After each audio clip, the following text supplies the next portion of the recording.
Saya ingin berbicara dari hati ke hati sama bapak-bapak nih. Ibu-ibu gak usah dengar. Jadi ini apa istilahnya, man to man ya. Iya, face to face. Iya, sama-sama laki nih. Kita sama-sama laki. Nggak perlu tuh ibu-ibu dengar. Antum adalah nahkoda. Antum pemimpin. Kita ini diangkat sama Allah pemimpin. Dan ada sebuah ayat yang itu menetapkan kepemimpinan seorang suami. Allah yang mengangkat suami sebagai pemimpin. Allah mengatakan, ar-rijalu qawwamuna 'alan nisa bima faddalallahu ba'dahum 'ala ba'din wa bima anfaqu. Insyaallah semuanya hafal tuh ayat. Iya, kita pemimpin. Nih ayatnya. Ada dalilnya anak itu pemimpin. Istrinya kalau lagi bandel-bandel, sini. Duduk nih. A'udzubillahi minasyaitonirrajim. Ar-rijalu qawwamuna 'alan nisa. Ingat kau, aku nih yang pemimpin. Kau harus taat, harus patuh.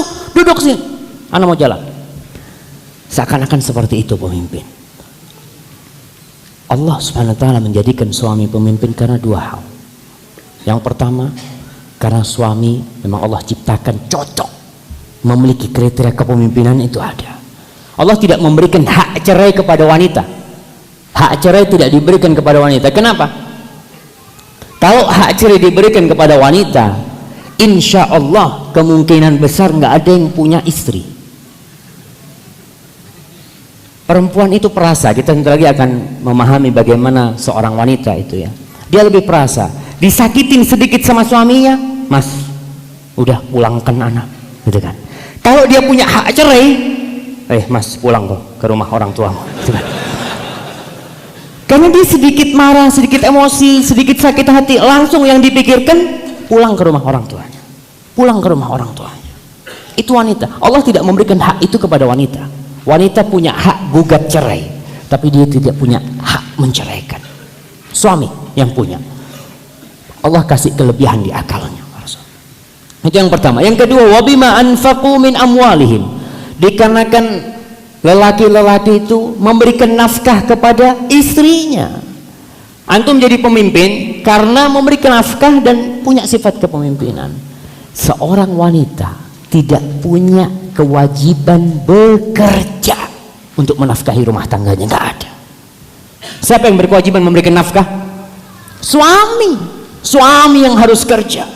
Makanya ketika seorang suami istri ini mulai goyah kapalnya, itu coba dilihat, mungkin ada satu di antara dua sifat ini nggak ada di dirinya. Sifat kepemimpinan yang nggak ada di dirinya. Dia nggak ngasih nafkah sama istrinya. Maka coba dilihat. Terus artinya qawwam ini apa? Karena suami kadang-kadang mengatakan, iya anak ini pemimpin. Tapi lihat, benar nggak kau pemimpin? Pemimpin itu para ulama menyebutkan harus punya 3 kriteria. Ini disebut qawwam. Yang pertama, dia itu harus memiliki riayah, harus perhatian, harus ngayomi sama rakyatnya.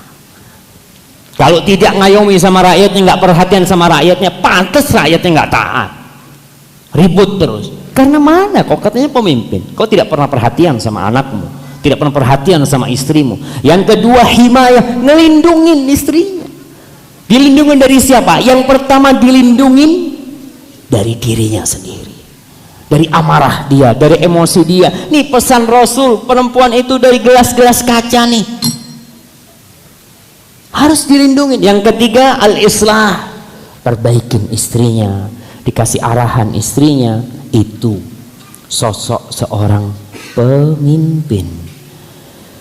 Ma'asyiral muslimin, antum yang nikah telah mengambil janji yang suci, mitsaqan ghalidha, nggak main-main ya, nggak main-main.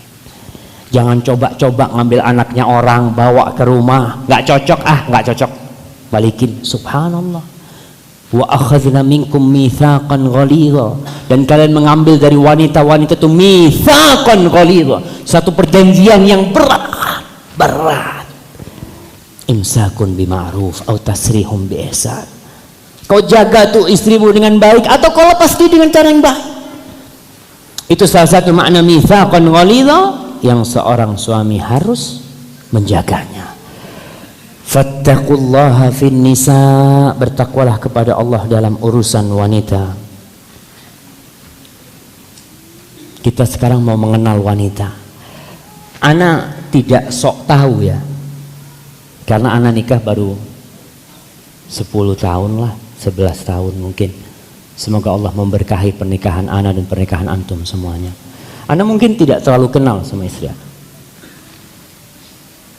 Mungkin ada yang sudah umur 60 tahun, mungkin dia lebih kenal dengan sosok wanita. Tapi yang Anda sampaikan hanya sekedar menjiplak, mencontek perkataan-perkataan para ulama tentang sifat wanita ini. Kenapa kita perlu kenal wanita? Tadi ada istilah ta'aruf ya, ingin kenalan sama wanita. Sebenarnya wanita itu kurang lebih semuanya. Tapi ada beberapa sifat memang yang mungkin kita tidak sukai dari wanita-wanita tersebut.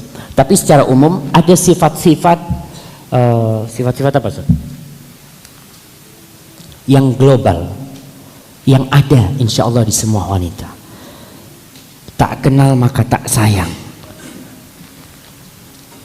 Pernah punya anak minta belikan kelinci. Kadang-kala kan, Pak, aku mau beli kelinci Pak, gitu kan. Atau beli anak ayam yang warna-warni, dijual di sini tuh. Iya, ada, iya gitu kan. Ya udah beli-belilah. Ketika dibawa ke rumahnya tuh anak kelinci, sedangkan kita nggak tahu apa makannya kelinci itu, gimana hidupnya, bagaimana tidurnya, apa minumnya, banyak terjadi pembunuhan. Kelinci masya Allah nih, kasih rawon, masya Allah, mati tuh kelincinya dikasih rawon kan. Ustaz, anak ini makannya rawon, maka anak kasih rawon juga supaya sama anak. Nggak seperti itu. Itu aja, binatang aja kita harus tahu. Kalau kita ingin binatang itu hidup, kalau kita ingin menyelamatkan binatang itu, tahu kapan tidurnya, kapan dia bangun, apa makanannya, kalau dia sakit minta apa. Begitu pula dengan wanita, lebih dari itu. Kita harus tahu dengan wanita, kita harus tahu dengan calon istri kita, gimana nih dia ini. Sehingga tatkala kita tahu umpamanya kelinci kita sakit, oh obatnya gampang. Apa obatnya? Ya kasih wortel sehat insya Allah. Ketika kita lihat istri kita sakit, Dek, yuk ke mall yuk, sehat tuh, bismillah gitu kan. Itu kan kita tahu, oh sukanya ini ke pasar memang gitu kan. Ketika kita tahu, sampai ada seorang ustadz di Surabaya yang ngomong dia, Ustadz kalau istri anak sakit, anak nggak bawa ke dokter Ustadz. Bawa kemana Ustadz? Oh jalan-jalan ke mall nih, anak kasih fulus nih, yuk berangkat, langsung seger itu Ustadz, berangkat gitu kan. Ya mungkin sebagian wanita seperti itu gitu kan. Tapi intinya tak kenal maka tak sayang, supaya istri kita tidak berakhir ya seperti berakhirnya anak ayam yang dimainin sama anak kita, atau ikan emas dipegang, dimasukin lagi, dipegang, dimasukin lagi, terus dia lihat, loh Pak kok nggak goyang lagi ayamnya, ikannya udah mati. Begitu pula istri kita, jangan sampai seperti itu karena kita tidak tahu. Ada wanita-wanita, kalau katanya sebagian ulama, wanita itu tergantung bagaimana dibesarkan di orang tuanya. Dia biasa naik umpamanya mobil mewah, sampai ke rumah antum naik becak gitu kan. Maka antum harus perhatikan kekurangan-kekurangan itu, harus antum ganti. Karena biasa dia naik yang mewah, sekarang naik yang becak, ya antum hibur dia, antum gimana supaya dia merasa senang berada di rumah antum. Wanita terbuat dari tulang rusuk yang bengkok. Ini bahan utama yang kita dari situ tahu gimana karakter seorang wanita. Dari tulang rusuk yang bengkok. Ini menuntut para suami, kalau melihat istrinya bengkok, memang seperti itu wanita. Mau keliling dunia antum, dari Batam sampai ke ujung mana, Aceh sana, Merauke, sampai ke Sabang, cari wanita yang lurus, dapat? Nggak dapat. Dia sudah diciptakan dari tulang rusuk yang bengkok. Yang kata Rasul sallallahu alaihi wasallam, fa innal mar'a khuliqat min dila. Istausu bin nisa. No, kalian jaga tuh. Wasiat sama wanita yang baik. jaga tuh wanita dengan baik. Kenapa? Fa innal mar'a, perempuan itu diciptakan dari tulang rusuk. Wa inna a'waja syai'in fid dila au fid dil'i a'la. Yang paling bengkok itu tulang rusuk itu yang paling atas. Allahu akbar. Apa kata Rasul? Fa in dhahabta tuqimuhu kasarta. Kalau kau ingin meluruskan wanita, mau dilurusin, kalau tangan bisa. Tapi kalau tulang rusuk, kalau kau ingin melurusin, patah tuh wanita. Patah. Wa in taraktahu lam yazal a'waj. Kalau kau biarkan ya dia tetap bengkok. Kemudian gimana? Fastausu bin nisa. Rasul mengatakan ya sudah. Kalian jaga tuh wanita dengan baik-baik. Kemudian dalam riwayat lain Rasul mengatakan fadariha ta'ish biha. Kalau kau ingin hidup dengan wanita itu, maka berlemah lembutlah. Kalau ingin hidup. Kalau kau ingin kebengkokannya itu ya tertutupi, maka hiduplah dengan lemah lembut dengan dia, kau akan hidup. Dalam riwayat Ibnu Hibban Rasul mengatakan fastamti' biha ala ma kana minha min iwaj. Udah kau senang-senang dengan wanita itu, tapi kau ketahui dia itu bengkok. Itu yang harus ada di benak kita. Gak mungkin kita bisa bersenang-senang kalau kita tidak bersabar. Andai wanita tercipta dari baja, kira-kira apa yang akan terjadi di rumah kita? Ma'asyiral muslimin,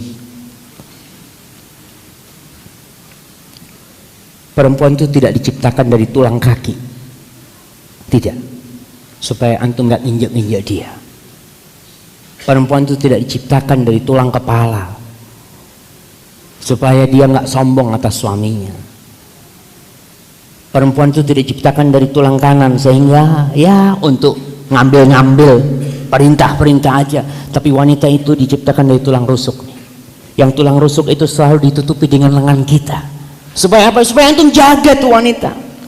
Dia selalu ada di samping kita, dalam suka dan duka kita dia ada. Andai dia diciptakan dari baja, menurut ana ya, dia bakal leleh. Kalau dia diciptakan dari beton, dari batu cadas, dia akan berkeping-keping menghadapi suaminya, menghadapi pekerjaannya, menghadapi tugasnya yang sangat berat sekali.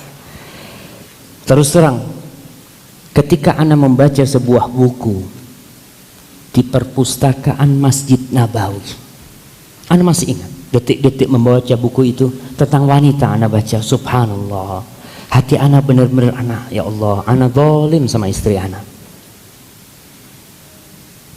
Sok suami itu kadang-kadang sok seakan-akan semuanya ana melakukan ini, ana bangun rumah, ana yang bekerja. Subhanallah, tuh wanita bekerja lebih dari kita kerjanya.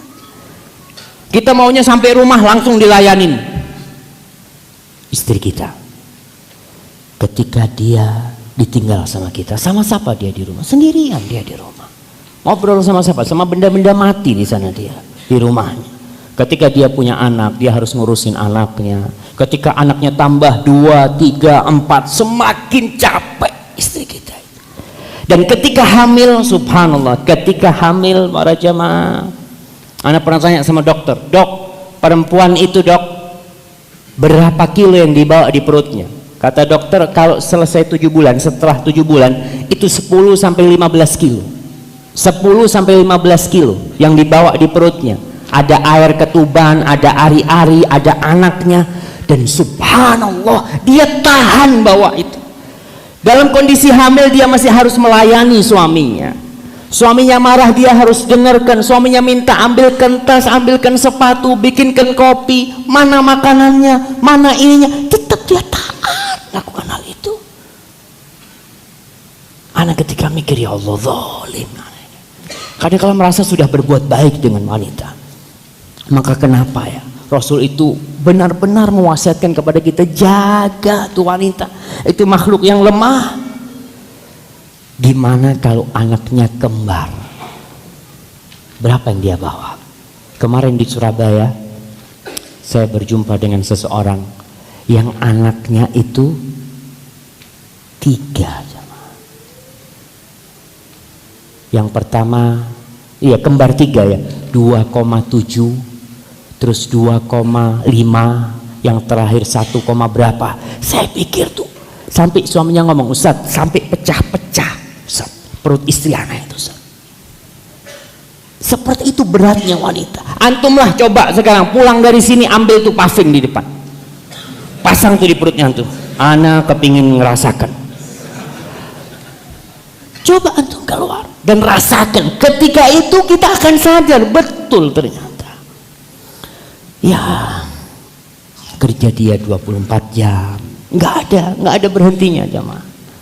Kalau antum subhanallah kerja 8 jam terus leha-leha sampai rumah, anak udah capek nih, yuk pijetin.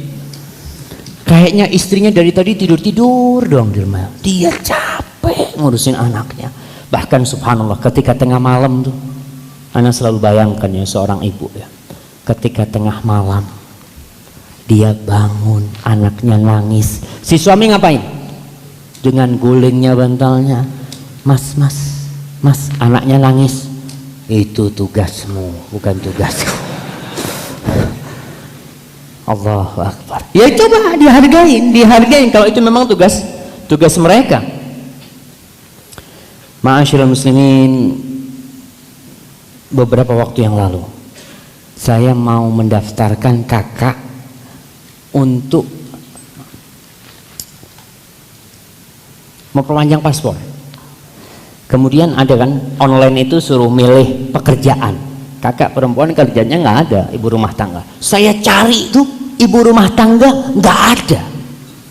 Saya ngomong subhanallah, apa ini termasuk pelecehan buat wanita?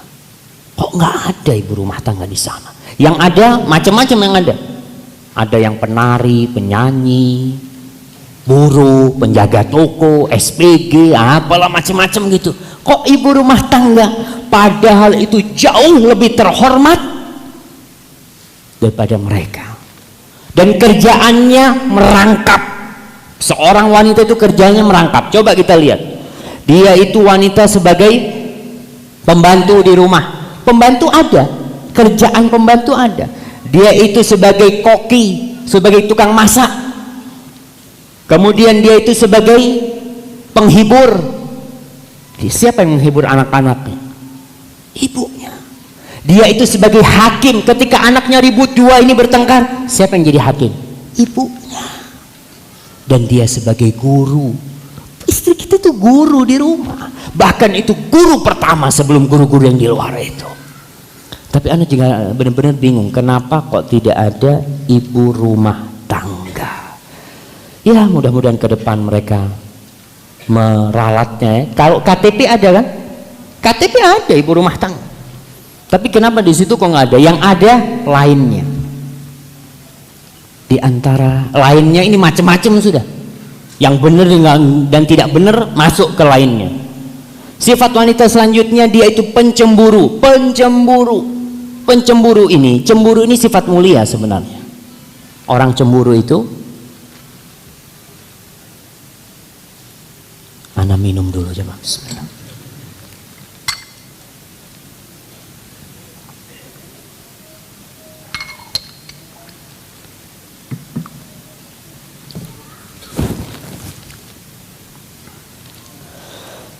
Bahkan orang kalau sudah nggak ada rasa cemburu, suami juga nggak ada rasa cemburu di hatinya, hilang tuh agamanya.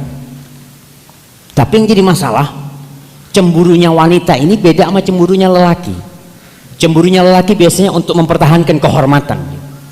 Kalau cemburunya wanita lebih dekat kepada iri, hasut. Ibu-ibu jangan marah, Pak. Kadang-kala dia cemburu sama siapa? Sama orang tua kita. Kita suka ngasih ibu kita ya, cemburu dia. Kita suka ngasih umpamanya adik kita, cemburu dia. Apalagi kawin lagi, bisa kebakaran itu. Orang yang gitu aja dia ribut gitu. Itu sifat wanita. Sifat wanita seperti itu. Istri Rasulullah SAW juga cemburu. Karena itu memang sudah sifat wanita. Tinggal bagaimana seorang suami menghadapi sifat cemburu istrinya. Kadangkala antum mau bagi sama mertua, mau ngasih orang tua kita ya, kasih juga mertua nih, kasih juga ibundamu, kasih juga adikmu ya. untuk menghilangkan kecemburuan itu. Dan untuk menghindari itu juga nggak perlu kalau ngasih orang tua ngomong sama istri, nggak perlu, sudah kasih orang tua tanpa istri tahu. Itu untuk menjaga hatinya, untuk menjaga hatinya. Tapi kalau mau terbuka, biasanya ada suami-suami itu kalau lagi miskin terbuka sama istrinya, dek, nih penghasilanku cuma segini, tapi sudah banyak duitnya, sudah kaya, nggak perlu tahulah kau, yang penting aku kasih belanja gitu. Memang nggak perlu, nggak wajib ya istri itu tahu uangnya suami, nggak ada kewajiban hal itu. Tapi untuk sifat cemburu ini tolong seorang suami ya benar-benar menjaga dan menghormatinya. Dan ibu-ibu tolong juga diperbaiki, jangan sampai kecemburuan itu mengantarkan kepada hal yang dimurkai oleh Allah Subhanahu wa taala. Ustaz, ini belum masuk, kita ini masih Ustaz, baru muqaddimah Ustaz. Tinggal 10 menit katanya Ustaz. Perempuan itu perasa, gampang tersinggung. Ini kayaknya harus ngebut sama antum ini. Istri Nabi pun seperti itu. Rasul sampai ngomong sama Aisyah, inni la'alamu idza kunti anni radiyah wa idza kunti alayya ghadba. Aisyah, aku tahu kapan kau lagi marah dan kapan kau lagi senang. Tahu Rasul SAW, karena melihat perasaan memang perempuan ini. Kau lagi, Aisyah tanya, dari mana kau tahu? Ini suami yang bijak, dia tahu sama istrinya. Idza kunti anni radiyah, kalau kau lagi senang sama aku, maka jawabanmu biasa la wa rabbi Muhammad, tidak demi Tuhannya Muhammad. Tapi kalau kau lagi marah sama aku, sumpahmu berubah, kau mengatakan la wa rabbi Ibrahim, tidak demi Tuhannya Nabi Ibrahim, kata dia. Sampai Rasul tahu, oh, ini istrinya lagi marah ini gitu kan. Suami gimana? Tahu, ketika dia tahu istrinya marah, ya sudah, bagaimana dia menghadapinya. Kemudian sifat wanita yang selanjutnya penampilan. Masya Allah, betul bapak-bapak, kita nggak usah tanya sama ibu-ibu mah, bapak-bapak tahu bagaimana penampilan istrinya. Masya Allah ya. Anaknya masih bayi, perempuan masih bayi, masih merah tuh, udah dikasih bando, kasih anting, ya Allah. Terus aneh itu kadang-kadang kalau ngelihat istri ya dandanin anak yang masih kecil ya, anak kita yang masih kecil, ya Allah kesian tuh anak tuh yang dibando, diikat-ikat ya sampai ke atas itu kan, anak kesian. Tapi gimana, itulah wanita. Dan wanita memang istilahnya itu dilahirkan kurang, kalau laki-laki dilahirkan lebih. Kok bisa Ustaz? Itu lihat antum, perempuan lahir kasih anting, kalau nggak ada antingnya nggak jadi perempuan, kata dia. Seorang lelaki karena lebih sunat, ada yang lebih dia harus disunat dia.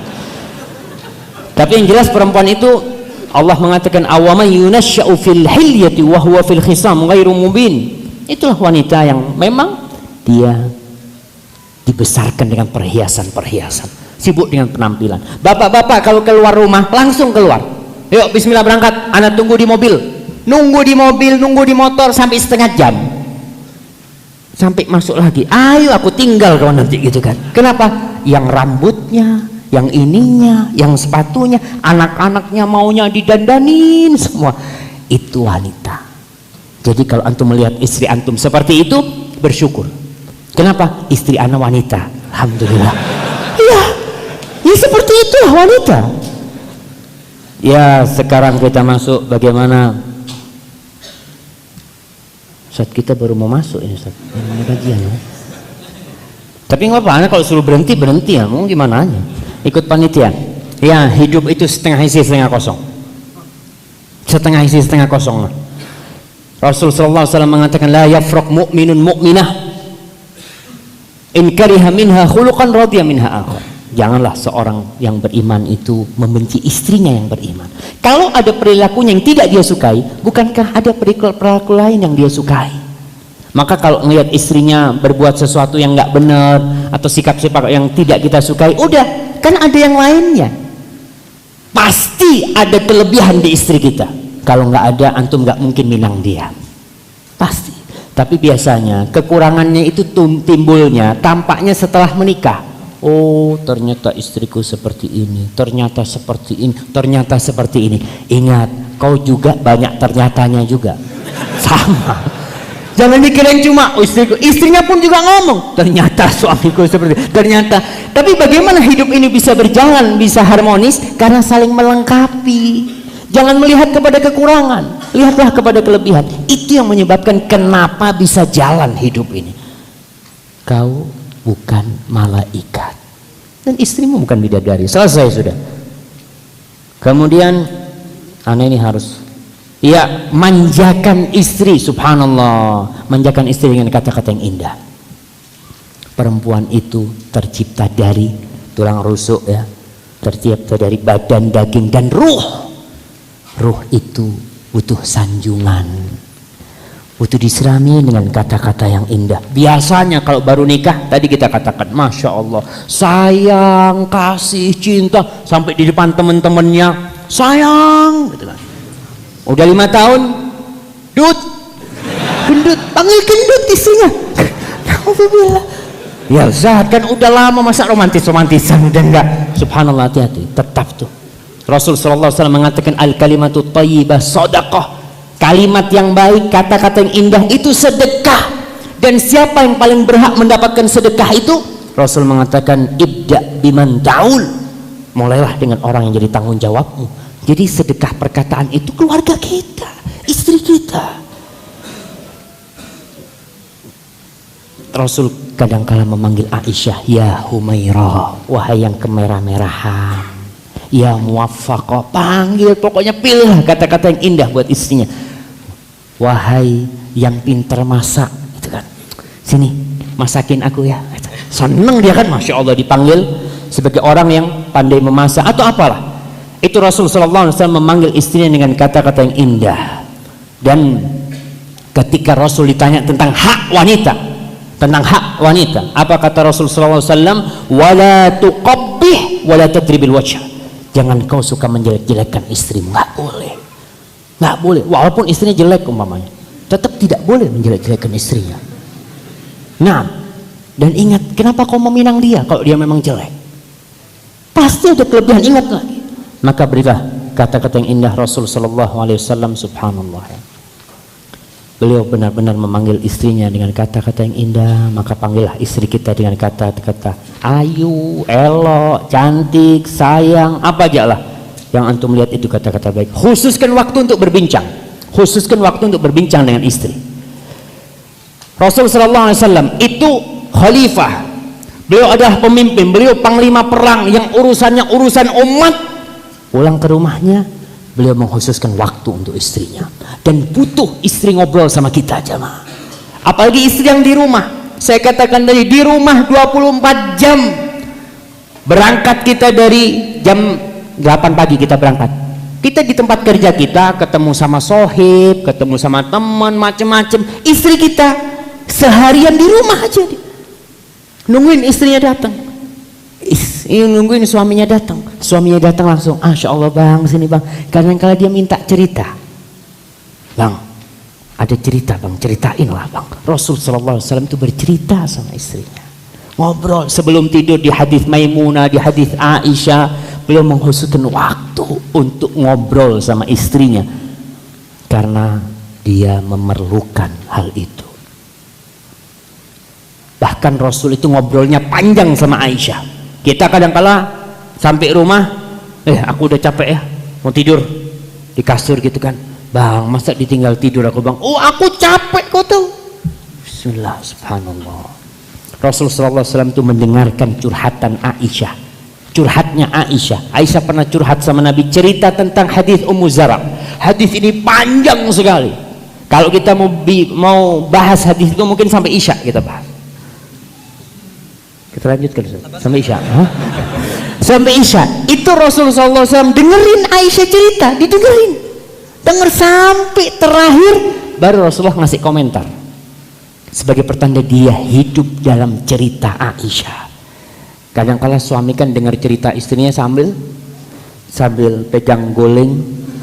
Istrinya belum selesai cerita udah ngorok dia. Ya Allah, Rasul tidak didengerin Aisyah sampai selesai ceritanya. Kemudian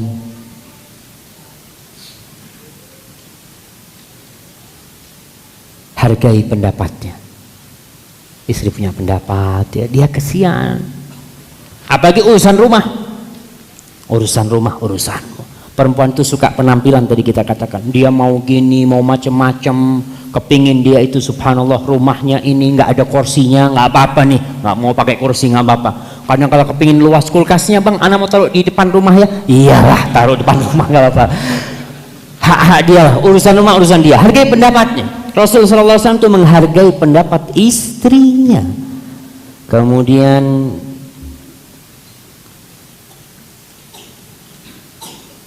istri itu perlu hiburan, jemaah. Istri memerlukan hiburan. Kita lihat sekarang ini orang-orang itu subhanallah membuat sarana hiburannya macam-macam supaya orang tidak jenuh, tidak bosan. Dan kita tahu istri kita kerjanya di rumah 24 jam kali 30 hari, nggak ada liburnya. Kita setiap pekan libur. Apa istri kita libur? Kalau kita libur, jemaah, semakin ada suaminya di rumahnya, semakin nggak libur dia, semakin kerja keras. Maka berikan hiburan. Rasul Shallallahu Alaihi Wasallam memberikan hiburan kepada istrinya. Bahkan Aisyah ketika mau nonton orang-orang yang lagi atraksi tombak-tombakannya, kita temenin sama Rasul Shallallahu Alaihi Wasallam sampai nonton hal itu. Jadi hiburan-hiburan yang boleh bawa istrinya. Rekreasi, mutamasya itu juga dilakukan oleh Rasul Sallallahu Alaihi Wasallam. Bahkan Rasul SAW balapan lari sama Aisyah. Jadi antum hiburan istri bawa ke tempat yang sepi. Yuk balapan lari sama anak, gitu kan? Bener bang, bener yuk. Hadiahnya apa? Kasih hadiah, nggak apa-apa. Itu untuk menghibur istri kita. Apalah hal-hal yang bisa menghibur dia. Semua selain zikrullah itu termasuk melalaikan. Kecuali salah satunya adalah bermain sama istri. Tenang Ustaz, anak mau cepat-cepat ini Ustaz. Membantu pekerjaan rumah, subhanallah nih. Suami-suami yang jadi jenderal, mamanya bintang 4, ketika masuk rumahnya ingat pangkatnya dia adalah istri. Suami pangkatnya Ustaz. Anak jadi salah ngomong, udah semangat gitu kan. Pangkatnya dia itu suami buat istri.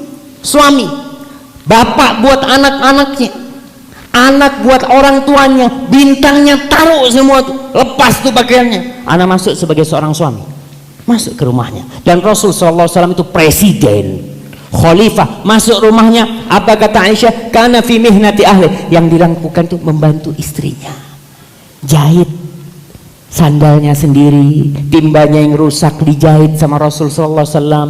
Kana fi mihnati ahli. Masuk rumah nggak ada yang namanya perintah-perintah. Dek sini, nggak perlu istrinya. Siap dan. Karena lihat suaminya jenderal nih. Iya di luar jenderal, masuk rumah suami, nggak ada. Oke, kau bos di perusahaanmu, sampai rumah suami. Kita lihat Rasul Sallallahu Alaihi Wasallam sama cucu-cucunya digendong, ditaruh di sini, dikencingin sama anak kecil. Rasul Sallallahu Alaihi Wasallam biasa, karena beliau memposisikan dirinya sebagai suami, sebagai bapak ketika beliau berada di dalam rumahnya. Maka pulang dari sini, ya, ketika istrinya goreng-goreng, pegang tuh tangannya, Dek, biar anak yang gorengin, Dek. Insya Allah, ya. Boleh dipraktekkan? Silahkan dipraktekkan. Halal kan Ustaz? Tambah lagi Ustaz. Oke, anak cepat-cepat sudah. Bismillah. Bersolek kalau masuk rumah. Jangan cuma mau ganteng kalau keluar rumah. Sampai rumahnya istri cuma dikasih bau keringatnya. Habis makan jengkol di sana, di luar, sampai rumahnya. Kata istrinya, ya Allah, suamiku kalau keluar ganteng, kalau sampai rumah belekedok gitu kan. Jangan, tunjukkan ya perempuan itu walahunna mithlul ladzi 'alaihinna bil ma'ruf. Dia punya hak juga ya, romantis di meja makan. Rasul itu romantis di meja makan. Dalam kondisi Aisyah sedang haid. Aisyah itu minum ya. Nih, minum gini, bismillah.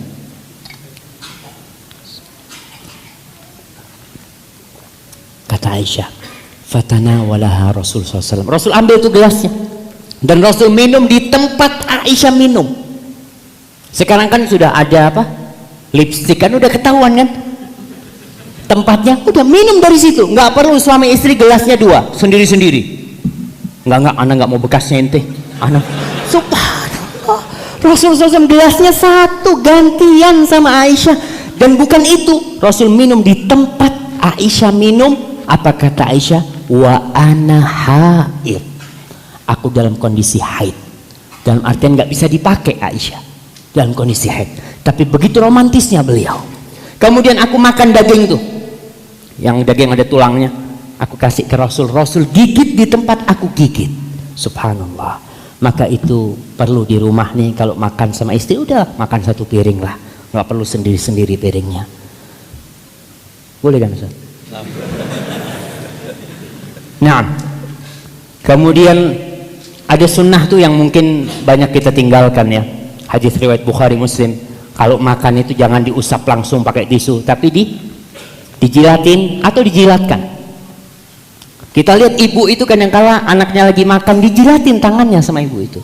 Kita pun gitu, suami istri nggak apa-apa. Istrinya habis makan, kita, Dedek, jangan dicuci tanganmu, Dek. Ini sunnah loh, kita bicara sunnah itu masa Ustaz.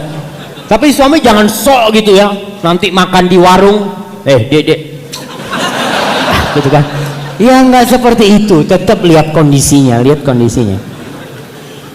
Kemudian romantis di kendaraan. Ana mau tanya nih, siapa yang tadi bukain pintu buat istrinya? Mana? Ana mau kasih hadiah. Fadhal. Ana tunjukin hadiahnya mah.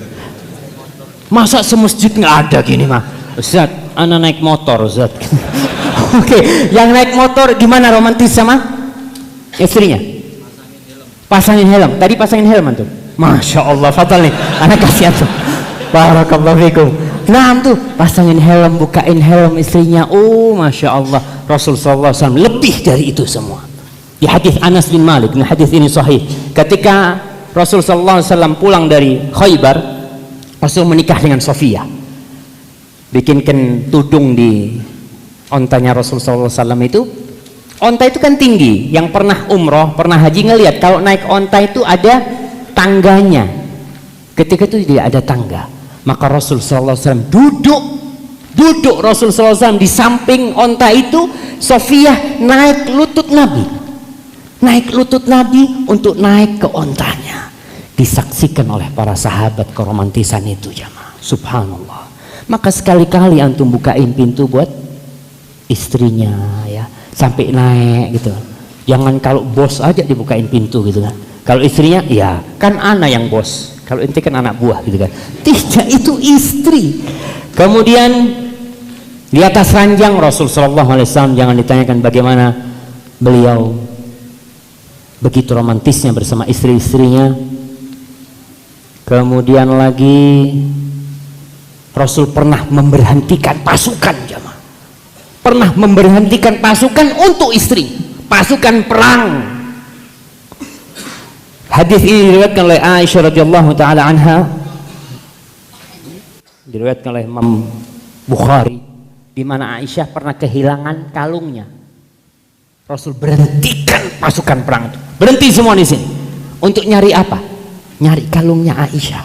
Kadang-kala suami nih ya sama istrinya bilang, Mas, aku kepingin beli sesuatu di situ. Wah, gak usah. Itu kan Rasul sallallahu alaihi wasallam, pasukan perang diberhentikan, jemaah.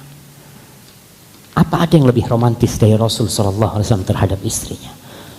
Kemudian kasih hadiah dia, tahabu, kasih hadiah. Kalau punya rizki, jangan kasih duit itu sudah biasa. Belikan sesuatu yang istimewa buat dia. Ustaz, ana bukan orang kaya, belikan aksesoris. Anting-antingan, berapa harga anting? Ya 50.000 ya, tapi dibungkus. Antum rasakan, antum dikasih hadiah, orang seneng. Apalagi istri kita, dengan saling berbagi hadiah, kita akan saling mencintai. Tulis surat-surat cinta sama dia, ucapkan terima kasih. Mungkin ini yang terakhir lah, karena nggak enak semua Ustaz. Kita kalau ada orang ngasih teh sama kita, ngasih kue sama kita ngomong apa? Makasih, syukron. Istri kita 20 tahun menyiapkan makan buat kita, mencucikan pakaian kita, menyiapkan rumah kita, hampir nggak pernah kita ngomong syukron sama istri kita. Nggak ada tuh makanan, malah kalau nggak enak kita malah marah sama dia. Lupa bertahun-tahun dimasakin sama istri. Sekali kita dibikinin Indomie sama temen, kita akan mengatakan syukron, makasih ya, jazakallah khair. Bagaimana dengan istri kita jemaah? Maka tolong ucapkan terima kasih sama dia. Rasulullah SAW mengatakan, man sona'a ilaikum ma'rufan fakafi'u. Kalau ada orang berbuat baik kepada kalian, balas dia. Istri kita berbuat baik bertahun-tahun, nggak pernah kita balas. Kalau kalian nggak bisa membalas, ucapkan jazakumullah khairan. Dan Rasul mengatakan, la yashkurullah man la yashkurun nas. Tidak bersyukur kepada Allah orang yang tidak bersyukur kepada manusia.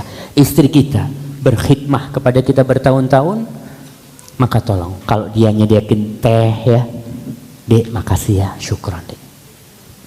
Rasakan nikmatnya hidup saling berterima kasih, saling melengkapi. Ana harapkan antum semua habis kajian ini jadi abu romantis semuanya. Ya kalau ada abu fulan, tapi antum insyaallah jadi abu romantis. Seperti bagaimana romantisnya Rasulullah SAW, bagaimana beliau cintanya dan kasih sayangnya untuk istri-istri Rasulullah SAW. Wallahu a'lam bishawab. Apabila yang anda sampaikan benar itu dari Allah, kalau ada yang salah dari diri anda sendiri, Allah dan Rasulnya terbebaskan dari kesalahan itu.